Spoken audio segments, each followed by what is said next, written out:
Bonjour, pour quelle raison est-il nécessaire de reconnaître que la loi noachique est transmise par Moïse et les interprétations des rabbins?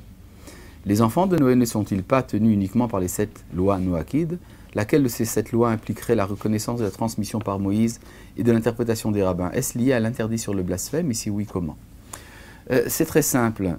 Celui qui accomplit les 7 lois noachiques de par sa propre raison est appelé sage parmi les nations. Chacham ou Motaolam.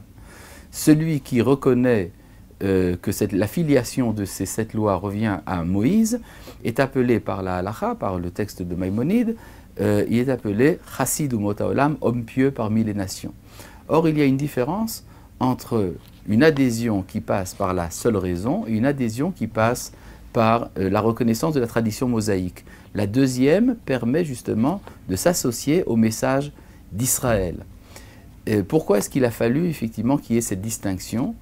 C'est si on reprend un texte du Talmud dans le traité de Baba Kama, page 38a, il y a eu une déperdition de la loi noachique dans l'histoire, ce que le Talmud appelle que les 7 lois noachiques ont été levées, non pas qu'elles ont été autorisées, mais qu'elles sont accomplies par les nations uniquement en tant que devoir moral.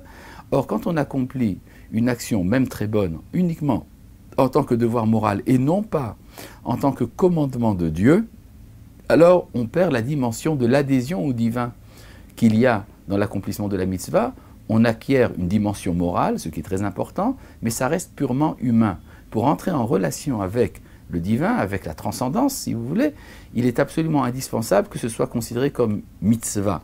Or, la tradition comme quoi les 7 lois noachiques seraient des commandements de Dieu a été préservée uniquement par la tradition d'Israël dans l'histoire. C'est pour ça qu'il est indispensable de reconnaître que cela vient de Moshe. Il est évident que pour comprendre la loi de Moïse, sans déviation, il est nécessaire de se référer à la loi orale qui engage aussi bien les juifs que les non-juifs.